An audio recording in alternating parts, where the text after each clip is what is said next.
हाँ बच्चों, तो देखो जो हमारा अगला सिंपल सा फैक्ट है आइसोस्टर, तो प्लीज इसको ध्यान से देखिएगा। नॉर्मली हम लोगों को नहीं पढ़ाया जाता है स्कूल क्लासेस में, क्योंकि भाई नहीं दिया जाता है एंट्रेंस में, लेकिन मोस्ट कॉमन होता है।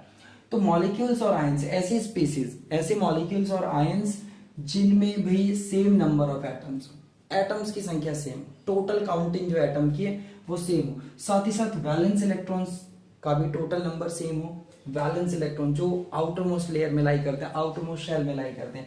और एक और कंडीशन, स्ट्रक्चर भी सेम होती है इनकी स्ट्रक्चर भी सेम होती है। तो देखिए आप देख सकते हैं कितनी सिमिलर कंडीशंस हैं, 3 सिमिलर कंडीशन है जो आपको ध्यान रखनी होंगी। जैसे पहले एग्जांपल की बात करें, ये जो पेयर लिखा हुआ है ये फर्स्ट एग्जांपल है आइसोस्टर्स का। तो जरा देखिए क्या सभी कंडीशन फुलफिल हो रही है इस एग्जांपल में। तो देखिए नंबर ऑफ एटम्स, तो आप देख सकते हैं total number of atom count करो, यहाँ पे 1 बोरॉन और 3 फ्लोरीन, टोटल 4, 1 बोरॉन और 3 क्लोरीन, टोटल 4 एटम। पहली कंडीशन सेटिस्फाइड। दूसरी कंडीशन देखिए नंबर ऑफ वैलेंस इलेक्ट्रॉन, तो बोरॉन के अंदर वैलेंस इलेक्ट्रॉन की संख्या कितनी होती है? 3, क्योंकि टोटल एटॉमिक नंबर तो 5 होता है, लेकिन आपको याद होगा डिवाइड कैसे करते हैं, 2 और 3 में। अगर आप इसको K और L के थ्रू डिवाइड करते हो तो 2 और 3, और अगर आप इसको 1:2 2:2 के केसेस में 11th क्लास की जो कॉन्फ़िगरेशन उसके बेसिस पे भी अगर देखें तो टोटल इसका जो है आपका कुछ इस तरीके से 1:2 2:2 2p3 होता है। तो ये आपका पहली शेल में 2 और दूसरी, यहाँ पे थोड़ी सी फिर से गलती हो रही है, यहाँ पे 1 आएगा क्योंकि टोटल 5 है ना, तो यहाँ पे देखिए टोटल 3, तो यहाँ पे वैलेंस इलेक्ट्रॉन की संख्या क्या हो रही है? 3। तो वैलेंस इलेक्ट्रॉन की संख्या इसकी है 3, टोटल ये हो गया, हटा देता हूँ इसे। तो वैलेंस इलेक्ट्रॉन बोरॉन में है 3, प्लस हर एक फ्लोरीन के अंदर 7 वैलेंस इलेक्ट्रॉन होते हैं। कितने होते हैं? 7 वैलेंस इलेक्ट्रॉन होते हैं। तो 3 फ्लोरीन है टोटल फ्लोरीन की संख्या कितनी है? 3 है। तो अगर टोटल फ्लोरीन यहाँ पे 3 है तो यहाँ पे 21 हो जाएगा, यानी वैलेंस इलेक्ट्रॉन फ्लोरीन से जो आए हैं वो 21 है और जो बोरॉन के हैं वो 3 है।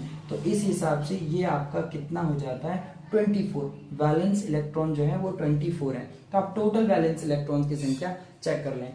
इसी तरीके से आप यहाँ देखेंगे इसके भी 3 आएंगे, और क्लोरीन के अंदर टोटल इलेक्ट्रॉन तो फ्लोरीन से ज्यादा होते हैं, लेकिन हमें तो सिर्फ वैलेंस वाले चाहिए, तो वैलेंस इलेक्ट्रॉन इसके अंदर भी 7 होते हैं, बट 3 क्लोरीन है तो 21, तो टोटल 24। तो ये टोटल हो गए वैलेंस इलेक्ट्रॉन्स। ध्यान रहे टोटल इलेक्ट्रॉन्स यहाँ काउंट नहीं करने, क्योंकि अगर टोटल इलेक्ट्रॉन सेम होंगे तो हम उसे आइसो इलेक्ट्रॉनिक के केस में पढ़ेंगे।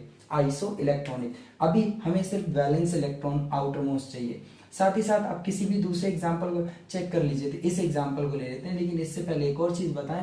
थर्ड कंडीशन, स्ट्रक्चर, दोनों की स्ट्रक्चर एक जैसी होती है। अगर आप स्ट्रक्चर पढ़ चुके हैं तो आपको याद होगा कि इसकी स्ट्रक्चर ट्राइगोनल प्लेनर होती है। क्या होती है?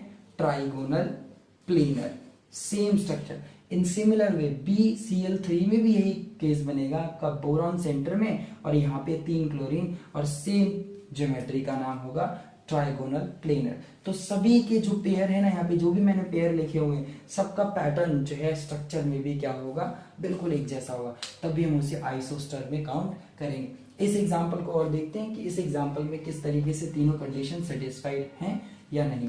तो आप ध्यान से देखिएगा।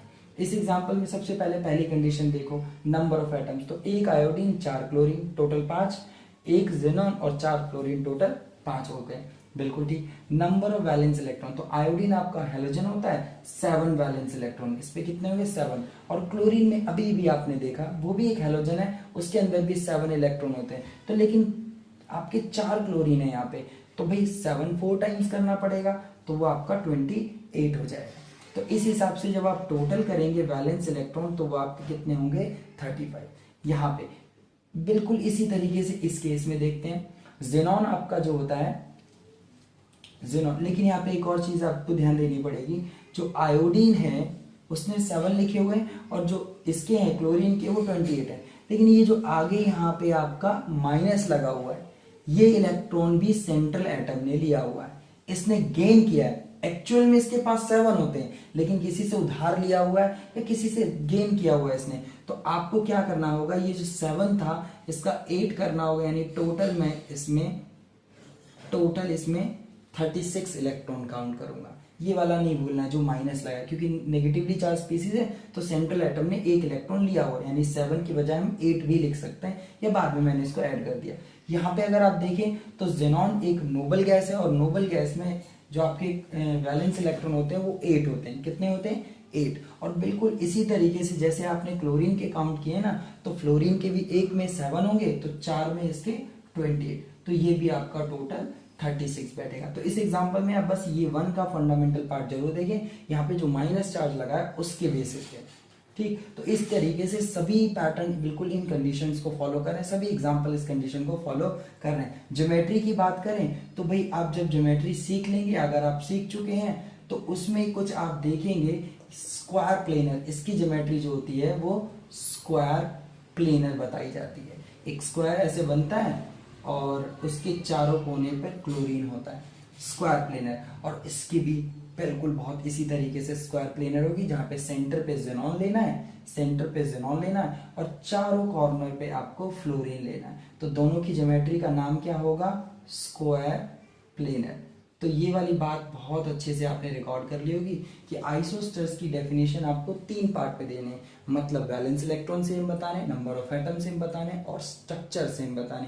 क्योंकि अगर सिर्फ स्ट्रक्चर की बात करेंगे आप तो ये एक अलग कैटेगरी बन के आती है, आइसोस्ट्रक्चरल यूनिट्स, यानी आइसोस्ट्रक्चरल स्पीसीज।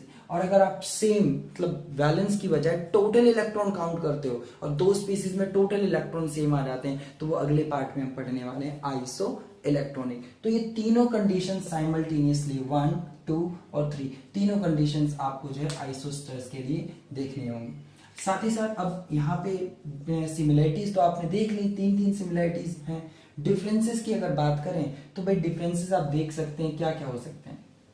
इलेक्ट्रॉनिक कॉन्फ़िगरेशन अलग अलग होगी इनकी, डिफरेंट इलेक्ट्रॉनिक कॉन्फ़िगरेशन। और भी कोई डिफरेंस हो सकता है, इनकी प्रॉपर्टीज में भी फर्क आ सकता है, इनकी प्रॉपर्टीज में भी फर्क आ सकता है। हालांकि केमिकल प्रॉपर्टीज इनकी सिमिलर होती हैं, लेकिन इनकी फिजिकल प्रॉपर्टीज में फर्क आ सकता है, फिजिकल प्रॉपर्टीज में फर्क आ सकता है, इसलिए डिफरेंट फिजिकल प्रॉपर्टी।